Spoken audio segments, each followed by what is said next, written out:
What is up, everybody? Ryan Talbot, we have made it. It is week 1 of the NFL season, Monday, September 1st.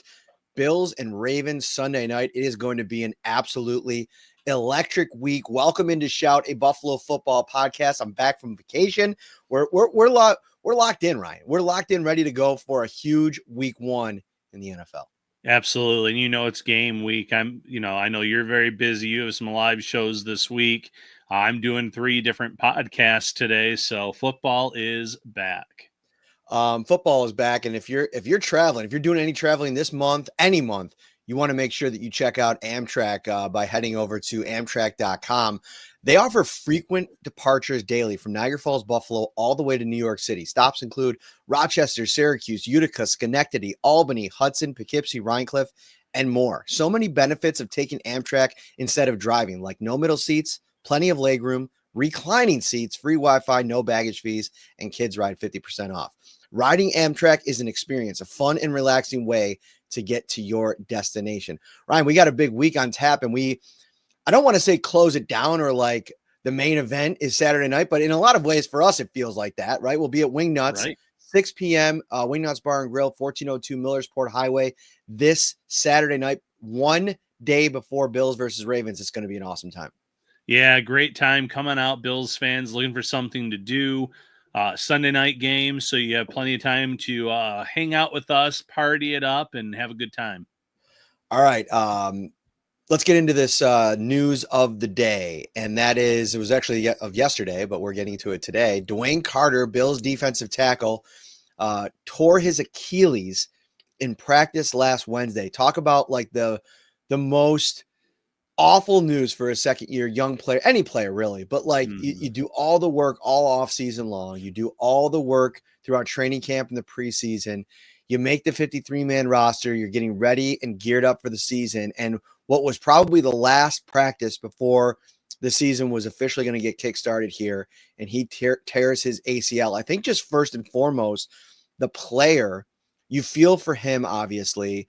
You feel for a young player that, if you look at the DeWayne Carter story here, a 3rd-round pick last year, hasn't really found his any kind of momentum yet. I thought he had a couple of decent weeks at the beginning of last season, never really materialized before he was hurt, and then kind of never was the same on the other side of that.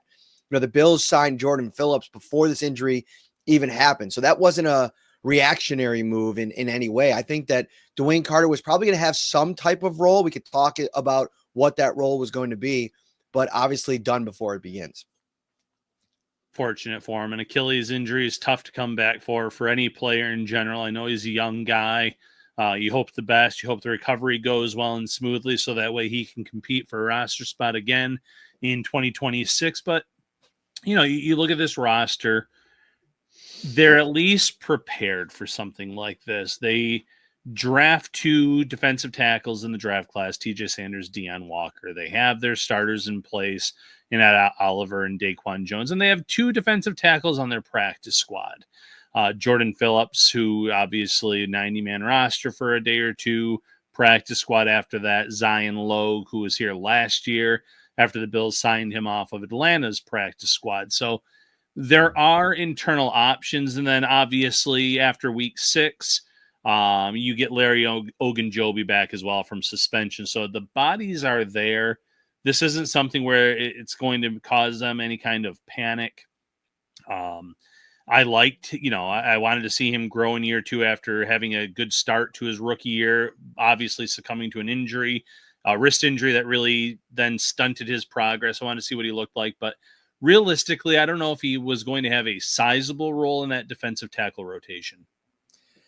I don't think he was going to have a sizable role, but I thought maybe early on in the season he would get an opportunity to play behind Daquan Jones. If you go to the Bills' official depth chart, they actually list TJ Sanders as the main primary backup to Daquan Jones. He didn't play in that way as much. I think it was more Deion Carter probably set to maybe take away a lot of the snaps that you expected for DeWayne Carter before the draft.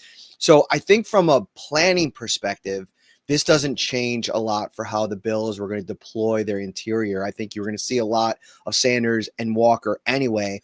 I think that roster spot is something that we could talk about here in a minute and what the Bills can potentially do with it. But in terms of like a game day start the season, you hate to say that like there's an exciting part about an injury because it's never the way that you frame it. But what I do think this does is it really forces the Bills' hand in terms of depending and playing Sanders and Walker a little bit more from the jump, which is something that I think with Carter in the mix would have given them, everything is earned. And I get that mentality, and that's how you build the team and all that kind of stuff. But I do actually want to see what it looks like against the Ravens if Sanders is playing 35-40% of the snaps, Walker 20 to 30% of the snaps. And I don't know how you do that math if Carter's also in the mix and has a game day jersey. We're going to get a look at these two rookies now, so much so in the next 6 weeks that you'll really have an idea of where you're at interior defensive line when Larry Ogunjobi does get back from suspension. Yeah, there's nothing good about the injury, but the silver lining is two rookies are going to get more playing time. And a few years ago, the last time the Chiefs won a Super Bowl, I believe, or maybe it was 2 Super Bowls ago, they had a ton of young talent on their roster that they drafted, that they brought in. And that unit went through some lumps early in the year. And as the year went on, though, they became more cohesive, more confident. You saw them get more acclimated to the NFL game. And then lo and behold, most of those rookies on that roster played huge roles in that Super Bowl win. So, you would love to see the Bills get to the Super Bowl and win it with a lot of young talent on both sides of the ball. But at the very least, they're going to get some lumps in now. And you need that with these young, talented players, Sanders being a second-round pick that the Bills said could have been in play at pick 30, had Max Hairston been off the board. And Walker, as talented as they come, but had some back issues that pushed him down the draft board and some bad tape from 2024 in college. So now these two players are going to get a lot of reps, and it's going to help them grow, in my opinion. There is a conversation to be had. And as we get into the tape over the course of this week, go back and watch some of the preseason, some of the Bills Ravens matchups. We'll have a full preview edition of the show later in the week. To me, it's going to be some interesting roster decisions for Sean McDermott when he goes into this Ravens game. With Carter out of the mix now, do you just go with 4 defensive tackles? Do you elevate a Zion Logue or Jordan Phillips? Those are questions that I think the Bills are going to have answered throughout the week of practice because, Daquan Jones, Ed Oliver, you're going to probably play them quite a bit. You have the 2 rookies there in the mix. Do you want to add another player that can give you some depth on some different spots? Because I think in a lot of ways, Carter and Walker, or Sanders and Walker, are here for third down against this this offense for the Baltimore Ravens. These styles of offense with mobile quarterbacks that you have to try to affect in the pocket. And I think we could see a pretty big sample size of these 2 players. But do the Bills kind of give themselves a little bit of a alternate plan if they're not having a lot of success? Bring up a guy like Jordan Phillips, who might not necessarily even be in game shape yet. We'll have to check in with him over the course of this week. Right. And Phillips will probably say he's in game shape. He's been training all summer long and on his own, which, don't want to doubt the guy, but there is a big difference between game shape when you've been away from a team, not at a training camp, not with the team for most of the preseason or off season. So now they come in here, and you might have to elevate Zion Logue. I don't know if you want to sign either yet to the 53 with that open roster spot when they officially move him off the roster. That obviously being Carter with the injury. So I could see an elevation this week and then keeping that roster spot open, potentially for a spot elsewhere, or just in general until they figure out what's needed. So many people watching here on this Monday afternoon as we get into game week. We appreciate you hanging out with us at lunchtime. One of the options the Bills have here now is to make a roster move to add another player in place of what DeWayne Carter was going to be. And I know a lot of people think, all right, maybe sign Jordan Phillips to the active roster or Zion Logue, but there's also been a pretty big social media movement since the Patriots released veteran safety Jabrill Peppers for the Bills to maybe entertain this idea. And this is to me, a complicated conversation because there's layers to this that I think on the surface, both of us are in agreement, and I won't speak for you. You could chime in here.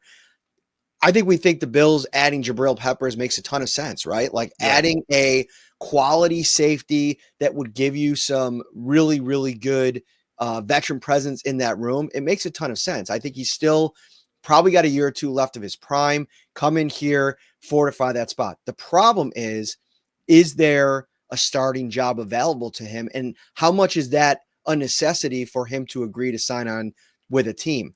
I don't know if Jabrill Peppers at age 28 or 29, whatever he is signing up to come in here and be a backup to a Cole Bishop and Taylor Rapp.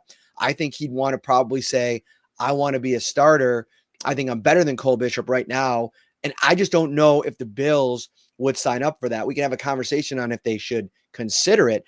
But again, it's a complicated thing because it's going to be an investment. He's going to cost some money. And if you're not signing him to be your starter, is that an investment that is worthwhile when there might be something else that comes up over the next couple of weeks and months?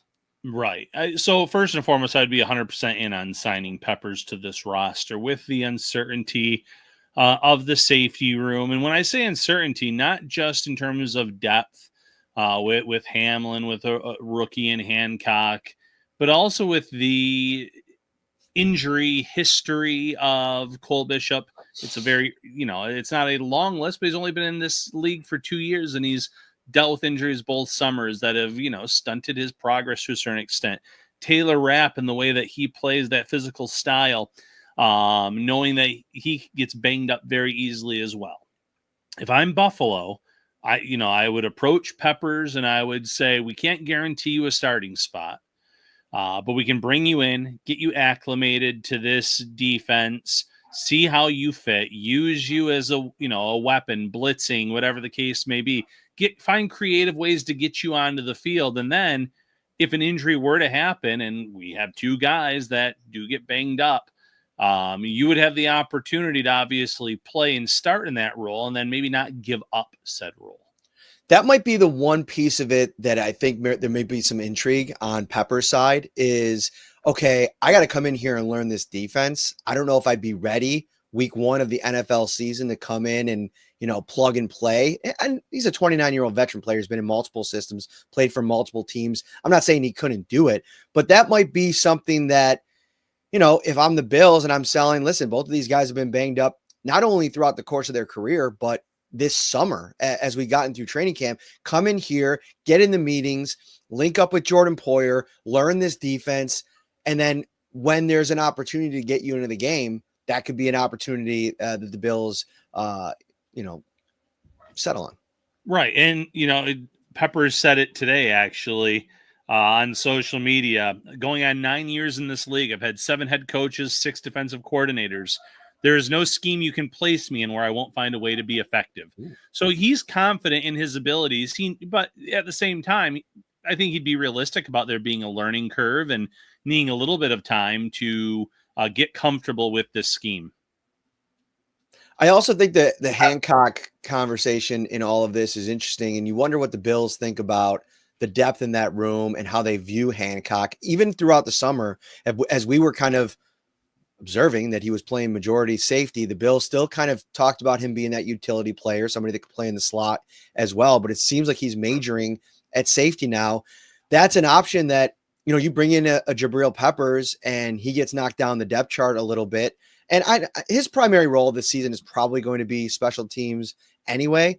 But I do like the idea that if things don't go well for Cole Bishop or if Bishop gets hurt, the idea of Hancock getting an opportunity and seeing what it looks in this defense, because I think that's another thing that you have to figure out over the course of this season. What is Cole Bishop? To a lesser degree, because it's early, who is Jordan Hancock? Taylor Rapp's not under contract forever with this team. You're going to have to find answers at that position probably as early as next year's draft. And not saying that it has to be a first round pick, but we've seen some of the elite defenses around the NFL. And the most recent example of that is the Baltimore Ravens extending Kyle Hamilton and what he's meant to that defense. Do the Bills have to start maybe alternating their thinking a little bit in how they view the position, how they acquire young players at the position, and maybe thinking about going out and getting a potential game changer at that position? Probably, yes. I mean, look at their week one opponent as a good example, Matt.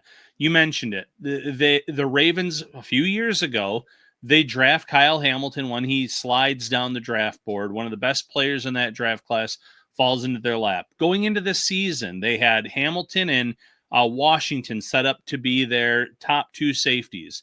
They still go and draft Malachi Starks in round one because he was the best player available, and they know the importance of the safety position. And then guess what happens?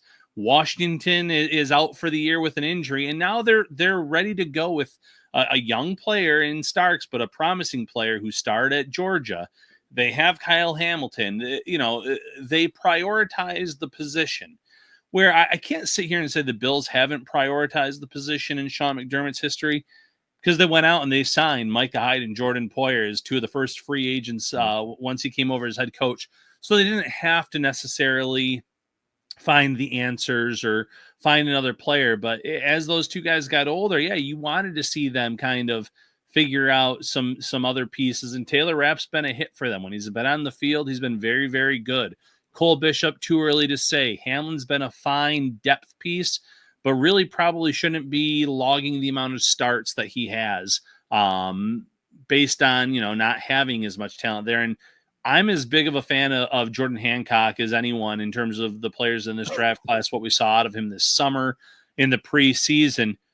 But Sean McDermott's pumped the brakes on him a few times, despite really strong play. And in the preseason, we have to remember the Bills don't game plan a lot. He lets the players use their natural instincts, athleticism, etc.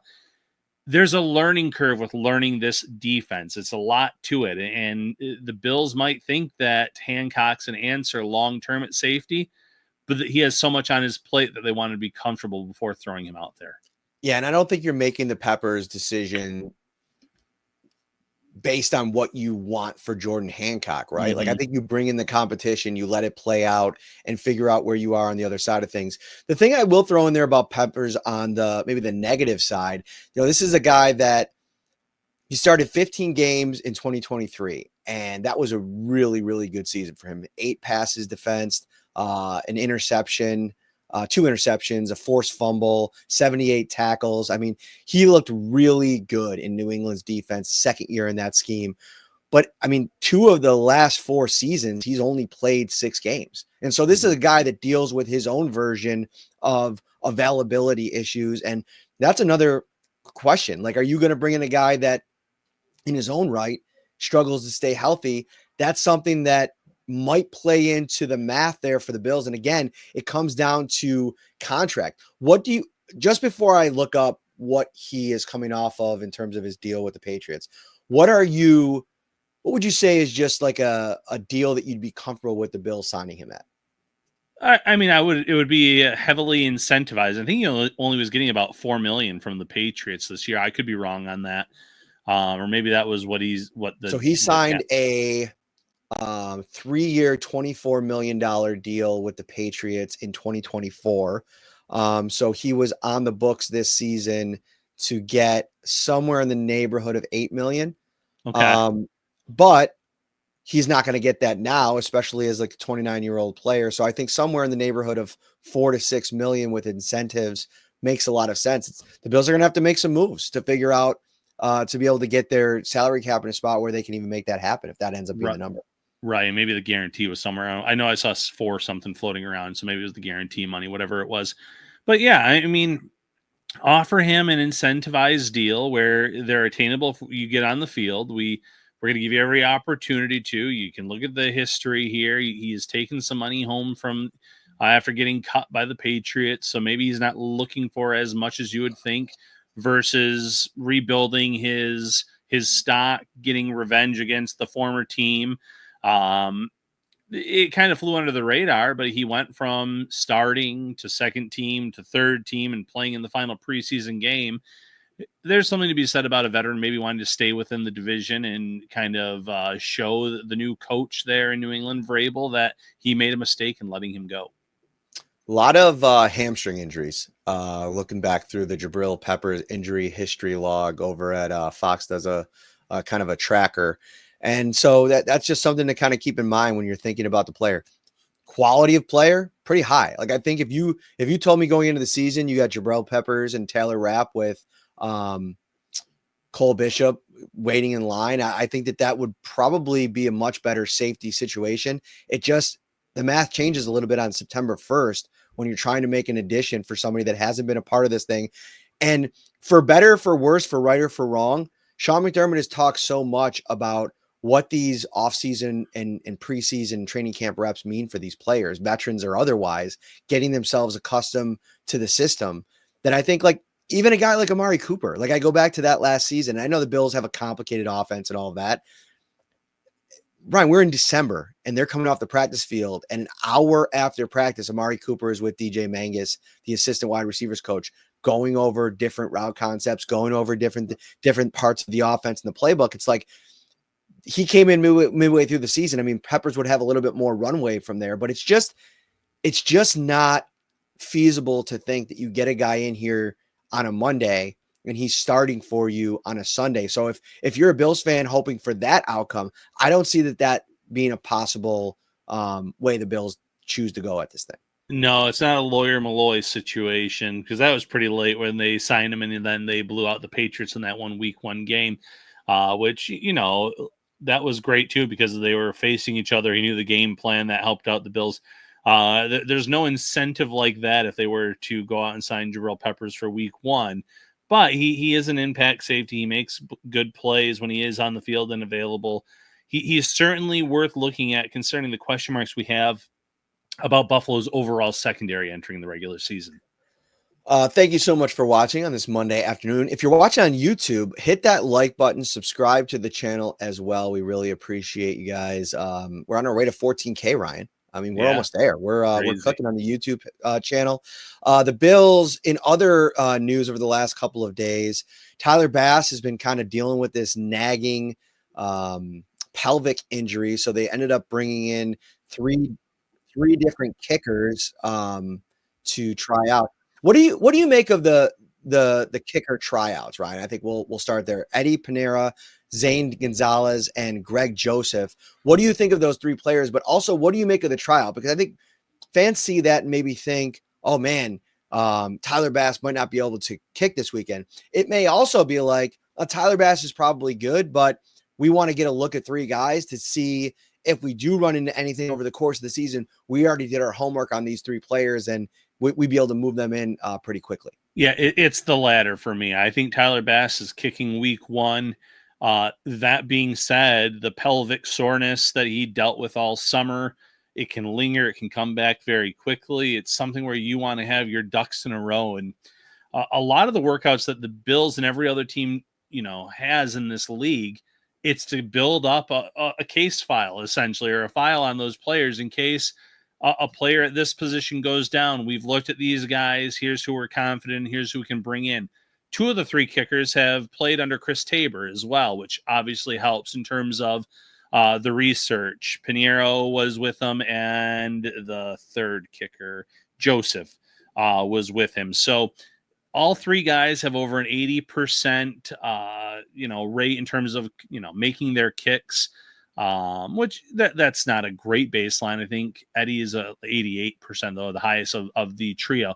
But they're all proven kickers. This is not like bringing in three UDFA guys that are just sitting out there and seeing what they have. These are legitimate guys where if kickers around the league go down, hamstring injuries, whatever, they're going to be some of the first guys that get signed. So I think the Bills are doing their due diligence just in case there is any kind of lingering injury to Bass throughout the year.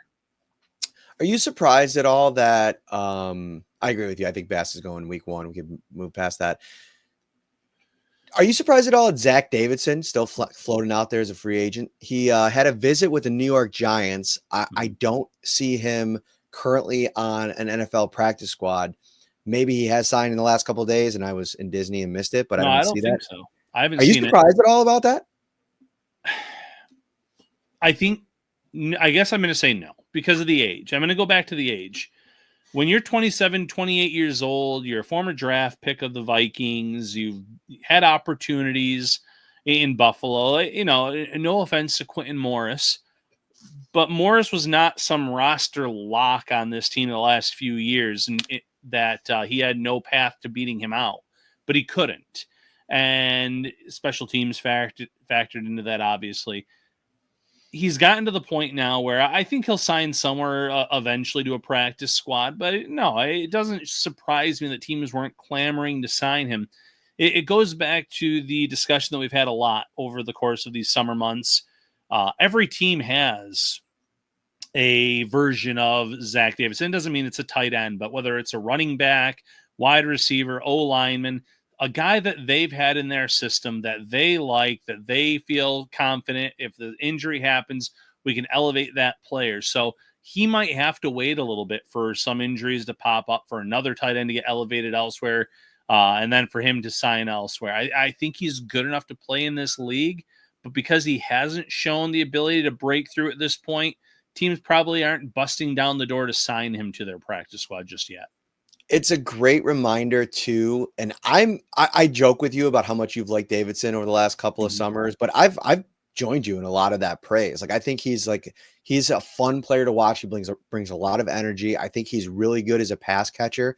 I think the problem is when you have one dimension of your game that's lacking well behind it, it puts you in a place where it's hard to continuously make not even just rosters, but practice squads over and over. I mean, Right. Quentin Morris, I thought he was a pretty well-rounded guy. He ends up on the Jacksonville Jaguars practice squad after getting cut from their 53-man roster. You brought him up earlier. In a larger conversation, it puts a bit of a spotlight on Dalton Kincaid and the lack of ability in the blocking game for him. Because at times I think that Joe Brady, even if he does it subconsciously, I think there's times when you kind of go to maybe Dawson Knox in certain packages because you trust him to be out there to block for Josh Allen. And that's something that I don't know. We'll find out over the course of the next couple of weeks where Dalton Kincaid has taken his level to. And I'm still very bullish on the season that he could have. But it's something to kind of keep in the back of your mind when you look at the final snap counts. If Kincaid's not out there as much as you want him to be, it's because they can't trust him to be. Right. And I'm not saying Haas is going to come in here and start getting major reps, but we know he's a monster as a blocker based on what he did in college, what we saw at times this summer.